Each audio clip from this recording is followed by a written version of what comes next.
বিশ্ববিদ্যালয়ে।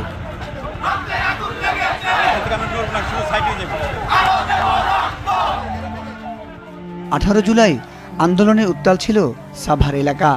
দফায় দফায় পুলিশ ছাত্রলীগের সাথে ছাত্রদের সংঘর্ষ বাধে। বেলা 3টার দিকে ইয়ামিনের মাকে একজন ফোন করে সাভারের এনাম মেডিকেল কলেজ হাসপাতালে আসতে বলেন। প্রথমে বেসরকারি ক্লিনিকে ভর্তি করানোর চেষ্টা করা হয়েছিল, কিন্তু কোনো ক্লিনিকে ভর্তি করতে রাজি হয়নি।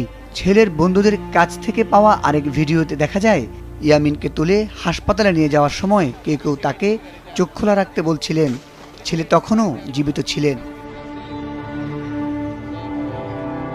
পারিবারিক সিদ্ধান্তে ইয়ামিনের লাশের ময়নাতদন্ত করা হয়নি।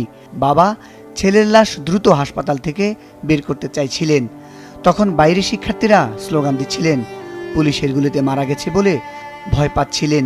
কেউ কেউ লাশ বের করতে বাধাও দেন।